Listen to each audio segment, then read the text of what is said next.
Do you really know the difference between the professionals and the amateurs? Do you start with your hips or do you pull your arms down? What's really going on in the downswing? So people, let's have a look what's really going on in the downswing here and answer those unanswered questions. Factual, evidence-based instruction, and all get on the path of playing better golf. In the delivery position, over 95% of amateur golfers come in with a high trail arm.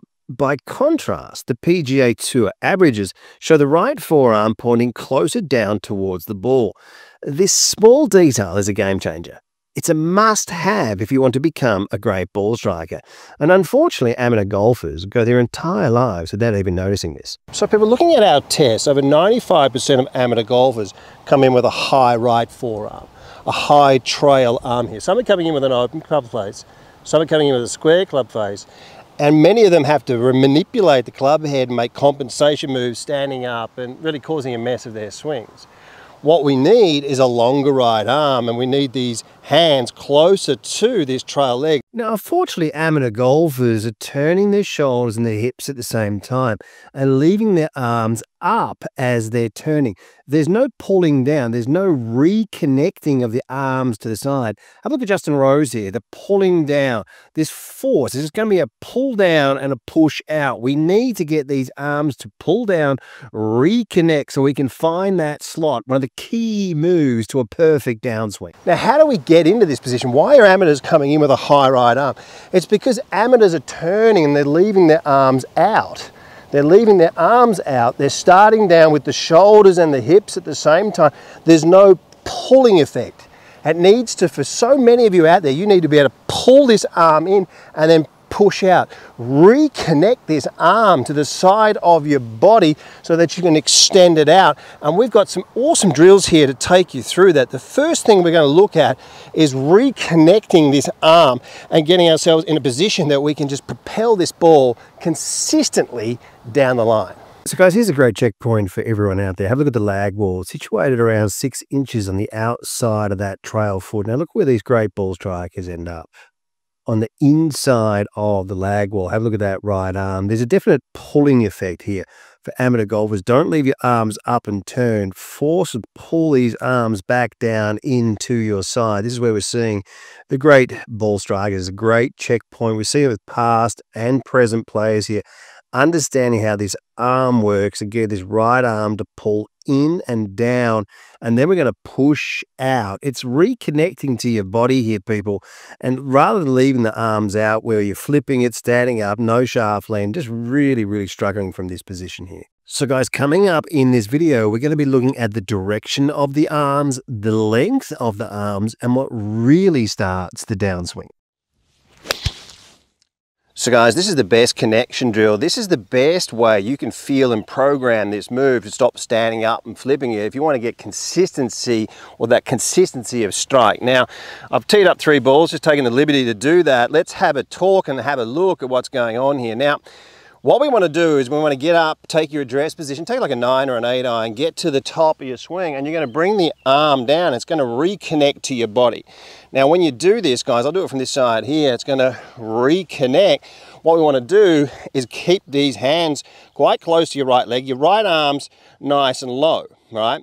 Now, you're going to have the arm. See where my arm is there? It's not out here. You know, all these information about bringing the arms out here. How many times we've seen great players with the arm just slightly behind the body? So guys, if you think you know the golf swing, have a look at this, because for a lot of you out there, I'm going to show you some things that you haven't seen before. Now, when we're looking at players coming down, everyone thinks the right elbow, the trail elbow, has to be way out in front of the body here. Now, what we're seeing with some of the world's best ball strikers, I mean, McIlroy's the best driver of the golf ball in the world, one of the best drivers of the golf ball ever. It's absolutely unbelievable. Have a look at Oosthuizen and how far his elbow's behind his body. Now, you see that and you think, right, you know, this is what my online legends do. They see that and they, oh, I have to get rid of that.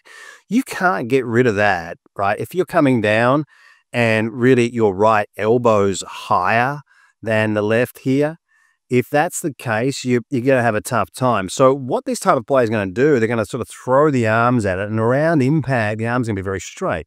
So they're going to throw the arms around the corner and straighten the arms. Now, if you look at someone like Adam Scott, who's got amazing flexibility in this shoulder joint, people with what we call external rotation, they're able to bring the right elbow underneath, right? You see that? You see the difference?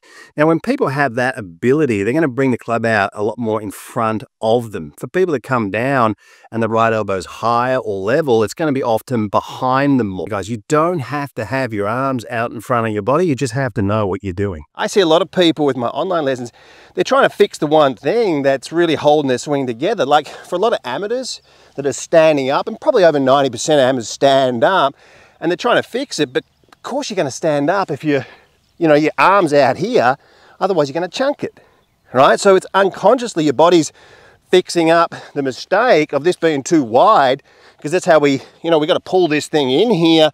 And when you try this drill, you'll probably hit it thin. So when amateurs start to use the right arm more effectively, they hit it thin, then you can stay down, right? Then you can actually stay down or even lower down.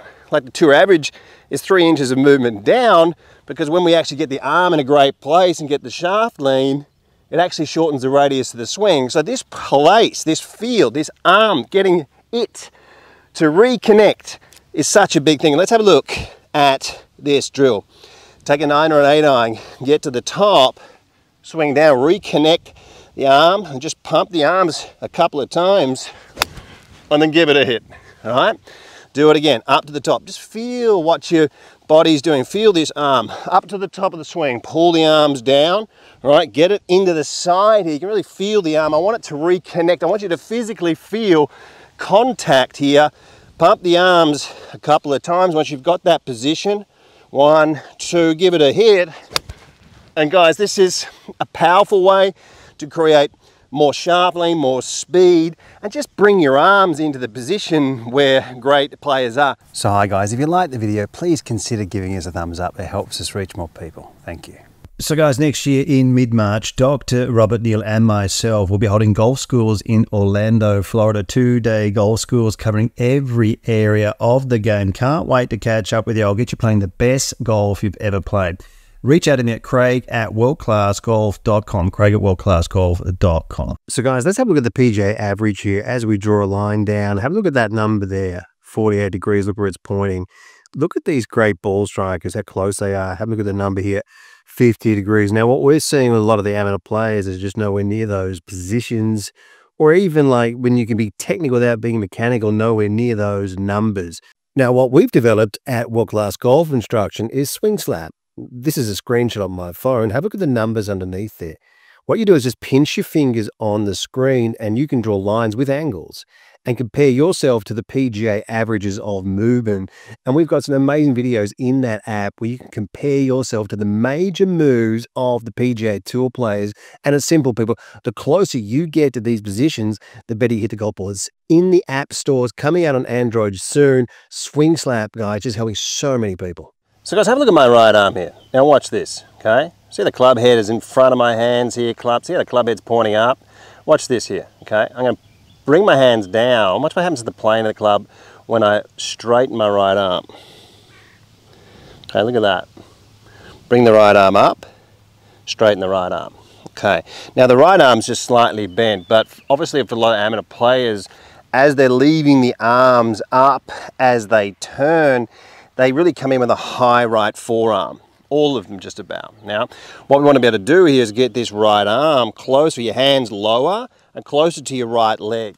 All right? So the drill that we're going to look at here is simple. We're going to bring the hands in really close to the right leg. Now, it makes sense, right? If I put the golf ball here, and we looked at this in a video recently, I see people doing this drill, and it probably does, it's a shame for the people. It drives me crazy, right? So they get here, the golf ball's on the ground, and they're doing this drill, right? So the arm's up here, and it's like they're hitting the ball off a chair or off a stool or something up here, and they're practicing that. And when they're practicing the drill, they're doing that. The arms are going to straighten. There's going to be some straightening here. I'll just grab my phone here for a second. Have a look at this, because this is a really good visual effect. You're going to have a little bit down the bottom here. It's going to be a little bit of pushing. The arms are going to get long, but your right hand's going to stay down. And when you see the face of my mobile phone or cell phone there, see where that right hand is. Now, if you're getting the arms to be long down here, but you've still got that, look at the club face. It's pointed down. And the other way, of course, and you guys know how much I use the hanger and love it in my own training. I get this on, so it's a couple of finger widths away. And when I just bring it down, I just simply have the hanger touching my forearm, and that does it anyway. And I like to practice with that because I like to feel that move. And like every week, there's a discount code in the description box underneath. One of the drills that you can do, it's really interesting, and we call it static positional training, and we're going to have a look at that right now. So guys, here we go. This is what we do. All right, you take your address position. Now I want you to put your hands opposite your right leg. Now I want a really good angle in this wrist. Okay, so I want to almost get a right angle here, but I want your hands really, really low. Okay, so I want to get your hands just above the top of your right knee. Now you can see how long my arm is, and I might be just slightly exaggerating there, but hey, that's what we do when we practice and use drills. All right, so we take the position. All right, and if you came into impact, you'd be here, you're looking at that, and then you just hold it there for a second and picture that, right? Feel where that hand was, and then give it a hit. All right, do it again. So get the arms nice and long around this position here. Right? I'm just above my right knee. They won't be probably that far down when I hit, but I want to do that. I've got the face pointed down, I've got the mobile phone. I just look at that position and recreate, picture that, and then move down then through the golf ball and give it a hit. Well, let's talk direction of the arms for so many of you out there. All right, let's talk about this initial downswing move and the direction of the arms. Now, if I take my address position here, right, and I've got 6 o'clock on this side, 12 o'clock, there's a big clock on the ground, and we're going 6, 7, 8, 9, 10, 11, 12, 1, 2, 3. What I want you guys to do is to take the club away nice and straight here, but get it going between 6 and 7 o'clock. Now, when you're getting up at the top of your swing, I want you to feel like you're starting down in that direction. Almost feel like when you're starting down, if that's the camera there, I want 30 degrees. I want you guys to get the feeling that the club or the hands are moving down more over in this direction, like it's staying from the inside, right? As we're getting the arm to close into the side, I want for so many of you out there, we've got so many people coming in steep, with so many people hitting slices and too many fades for a lot of people out there, getting the club to move down in this direction is going to help so many of you. Now you can get the feeling, you can experiment around, the club won't do this, but you can swing out to 12 and 12, between 12 and 1 for a lot of people. For a lot of people that helps them create more of a draw. Now for advanced players, moving through the ball, you probably won't want to do that. You don't want to get that far out here. You might need to move around a little bit more to the left, keeping a pressure point in here, working the club around a little bit more to the left, and keeping the heel up a little bit with some neck tilt. Then you get really nice dispersion. For people coming over the top, you don't want to work the club around to the left. It's more of an advanced move. But for many of you out there thinking in this fashion, it's really simple, right? Swing out this way if you come in steep and your divots are left. Swing out this way, and for advanced players, work the club a little bit around and under with your head and your neck on the side. Voted Best Swing Analysis and Best Online Instruction by several independent surveys. World-class golf instruction is transforming thousands of golfers at every skill level. Do not miss out. This video platform has over 1,400 videos and 85 separate masterclass series. The most structured and detailed video platform ever created, improving golfers on average between 4 and 11 shots. Join the chat room and join the community of world-class golf instruction. This is golf instruction that you've never seen before. The proven PGA corridors, factual evidence-based material. Unleash your true potential with the cutting-edge swing analysis technology. Experience the thrill of progress with the state-of-the-art practice programs and specialized golf fitness plans. Best information available.